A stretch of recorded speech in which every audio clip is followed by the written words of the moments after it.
Welcome to this RunTime FX tutorial video. This video will give a general introduction to the updated runtime interface of the RSCAD FX software for the RTDS Simulator.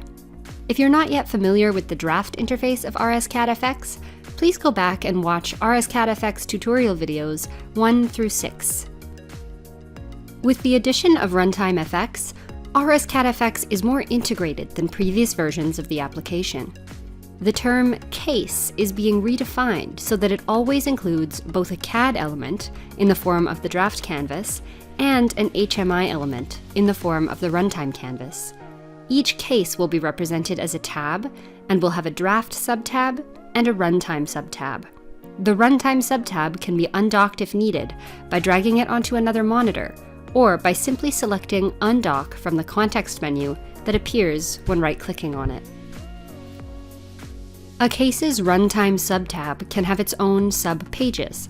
This allows users to better organize their runtime interfaces and avoid panning across large canvases. The runtime subtabs work similarly to the draft canvas subtabs. Any signal in the case, regardless of subsystem that it originates from, can be placed on any of the runtime tab's sub-pages. Users are free to add, rename, and delete sub-pages via context menu options.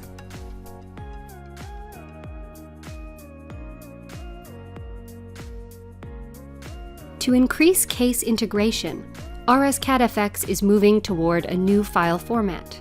This new format will combine the draft and runtime case components into a single file with the file extension .rtfx. An RTFX file is an archived file containing the draft, DFX, and runtime, RTX files. Auxiliary files that are created when compiling a case are now located in a build subfolder available in each case folder. One of the main advantages of moving towards an integrated case file is that it will allow for tighter dependencies between the draft and runtime environments. These dependencies will allow for an improved user experience in the future. The integrated RTFX file will also make the exchange of cases much simpler. New cases, created and compiled in RSCAD FX version 2.0 or newer, will automatically use the .rtfx case format.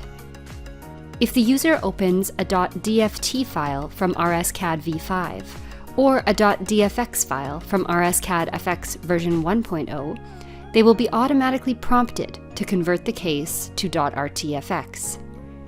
The conversion tool automatically retrieves the associated runtime.sib file and converts it into a runtime subtab for the case.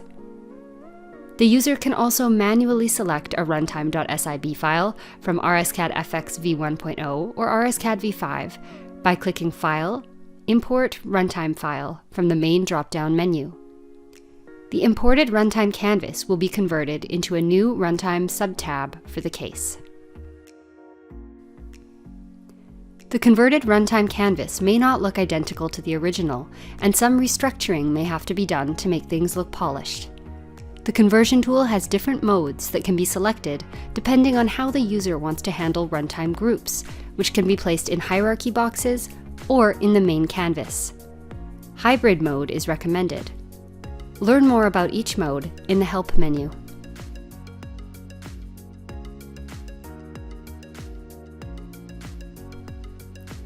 An important new feature of RSCAD FX is that it will now be possible to add plots, sliders, meters, and other objects directly on top of your draft canvas. We've labeled this as the runtime overlay. This approach is a departure from how things were done in previous versions, but will give the user additional flexibility. Users have a choice on whether they want to use the runtime overlay and/or the dedicated runtime subpages.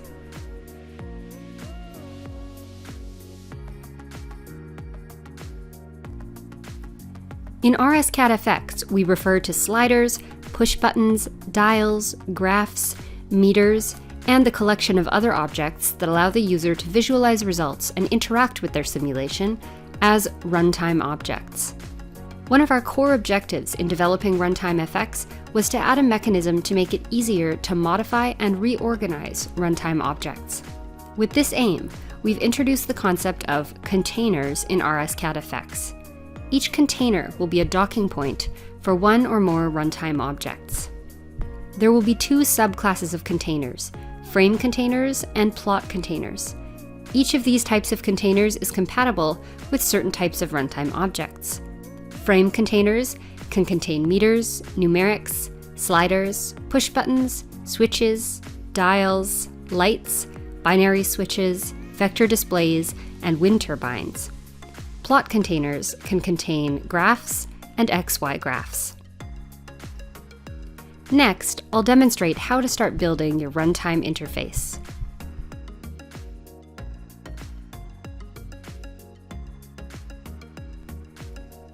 We've introduced the Runtime Signals utility tab to make it easier for users to add runtime objects to a case. The Runtime Signals utility tab gives users access to the signals that are available to use in the Runtime tab and in Draft's Runtime overlay. You can launch the utility tab like any of the other utility tabs. You have the freedom to lay out your workspace as you see fit.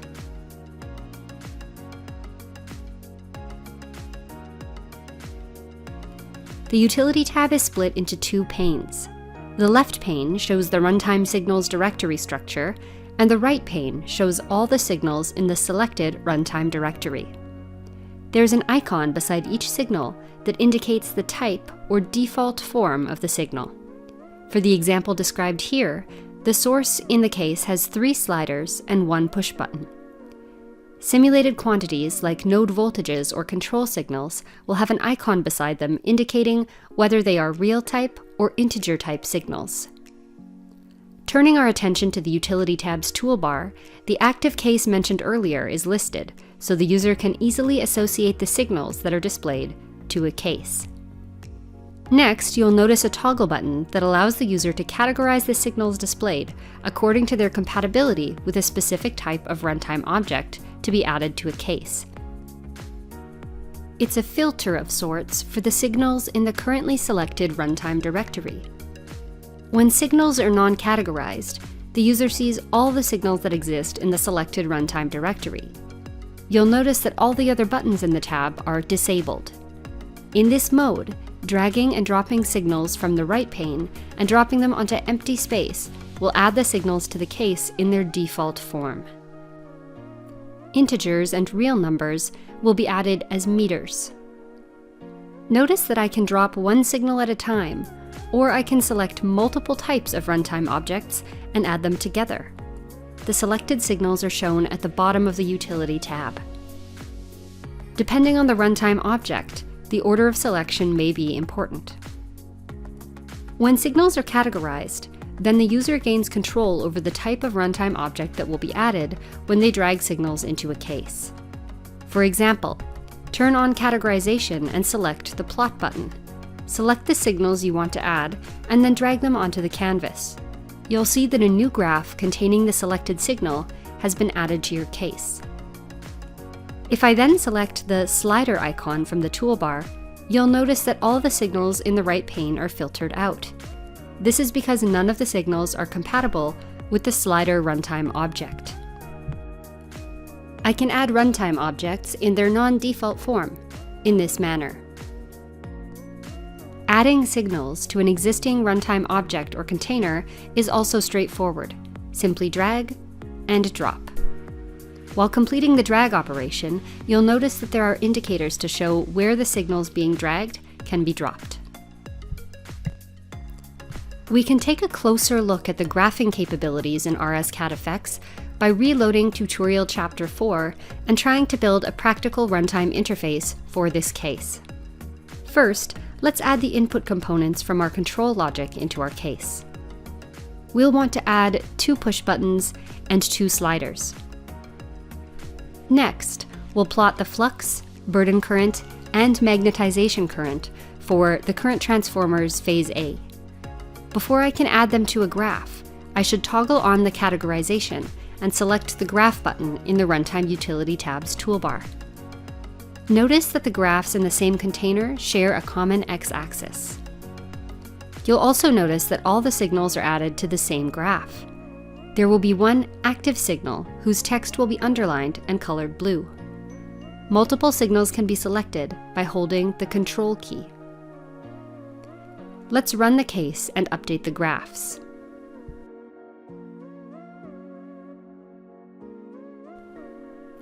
In RunTime FX, the rack status information has been relocated. In RSCAD V5, it was displayed on the right side of the runtime canvas. In FX, we've created a new rack status window. It can be accessed under the Utilities menu. When the window opens, the status of all of the simulation hardware is refreshed. In addition to viewing the current status of the hardware, a user can rescan the racks, unlock racks, set rack security, and more from this window. Hovering over a particular rack displays a tooltip containing the hardware configuration of that rack as per the hardware configuration file. Multiple racks can be selected and be unlocked, or have their security set together. I'll push the button PB1 to trigger the case's sequence of events and capture them in the graph. To edit the properties of the graph, I can right-click on the graph's title bar or its body and select Properties. Users can choose to have the graph's signals superimposed or stacked vertically. X and Y-axis properties can also be set in the graph properties. Let's ensure that the graph is set to superimposed for the moment. If I right-click on an individual signal in the graph, I can do several operations, including toggling its visibility. To change the properties of the signal, including its color, line style, and line thickness, the user can select Signal Options. This can also be done by double-clicking the signal name. If a user wants to display an integer signal digitally, they can go into Signal Options and select Display as Digital.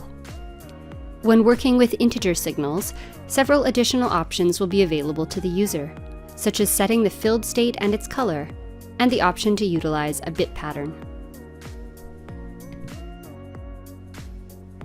A user can reorganize the plot quickly by dragging and dropping the signals. Notice the black bar that appears above, below, or to either side of an existing slot. These indicate where the signal will be placed if dropped at that moment. If the signals being dragged can be dropped in an existing runtime object, that runtime object will show a light blue box around the perimeter of the slot it occupies. Copies of an existing signal can be made by holding down the Control key before dragging a signal. Zooming can be done by simply left-clicking and dragging the mouse on the body of a graph.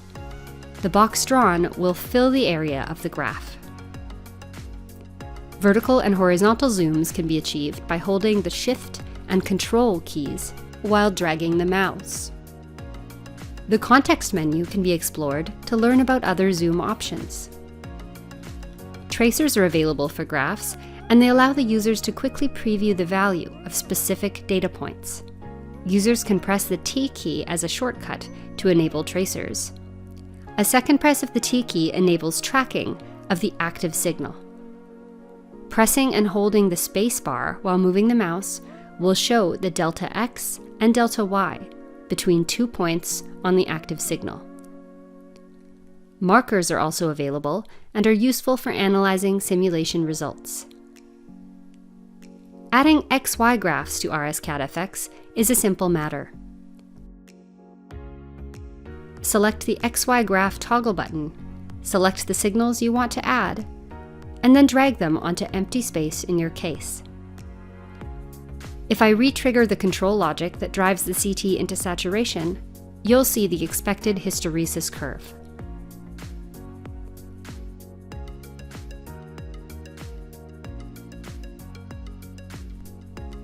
When developing RunTime FX, one of our goals was to make the process of adding images and shapes to a runtime canvas more flexible and more intuitive, enabling users to more easily and quickly create polished HMIs. Images and shapes are referred to as runtime graphics. Runtime graphics can only be placed on a case's Runtime tab subpages, not in the draft overlay. In order to add shapes, macros, or images, editing of runtime graphics must first be enabled. This can be done by toggling on the pencil icon in Runtime's Quick Access toolbar, or by selecting the appropriate option from the main menu. When editing of runtime graphics is turned on, the icons below the pencil in Runtime's Quick Access toolbar will be enabled. I'll click on the rectangle, and if I hover over a Runtime subpage, you can see that the cursor indicates I'm ready to draw the shape. If I then go back to the Quick Access toolbar and double-click on the rectangle, I can see that the button is toggled on, and now I'm able to draw multiple rectangles successively. This allows users to quickly add multiple instances of the same shape. Shapes can be selected, resized, copied, grouped, and otherwise manipulated. In addition to rectangles, RSCAD FX also offers lines, circles, arcs, images, text boxes, and macros. Macros are simply predefined shapes.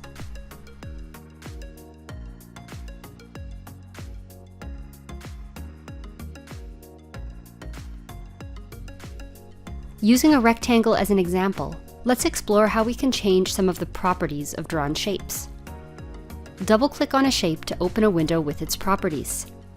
We can change many properties, including line weight, color and style, fill pattern and color, orientation, dimensions, and more.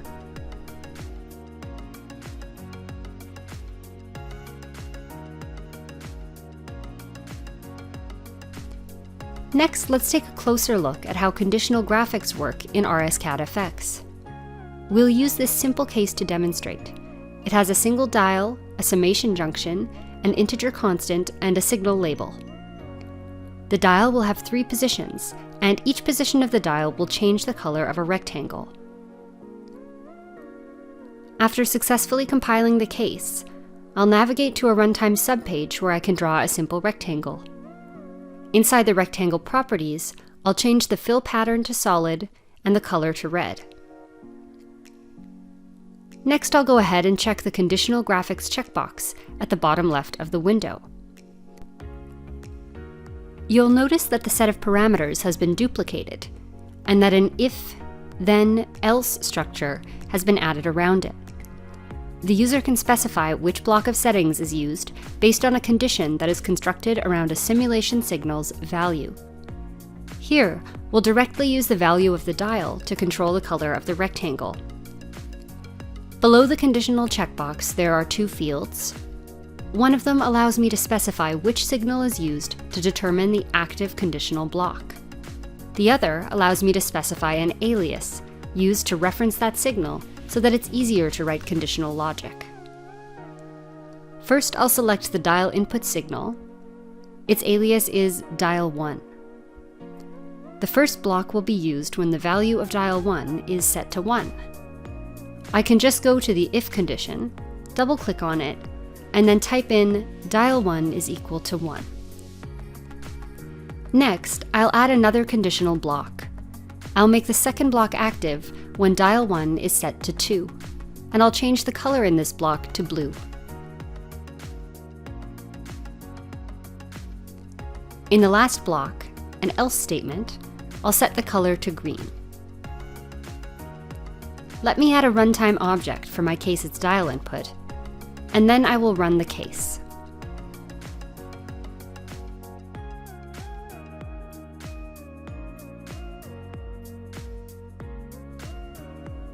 You can see as I change the value of the dial from 1 to 2 to 3, the rectangle changes from red to blue to green as expected.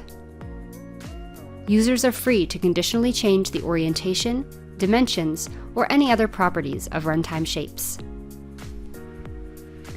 RunTime FX has preserved several other features for which separate documentation is available. For example, Snapshot allows the user to save the state of the simulation and then restart it later from that saved point. You'll also notice that there is a new Scripting utility tab that will serve as the mechanism to run and record scripts in RSCAD FX. The Utility tab includes an integrated text editor for convenience. Scripting information is available in the Quick Start Guide, which can be accessed from the main drop-down menu. Thanks for watching this tutorial video on RunTime FX. Happy simulating!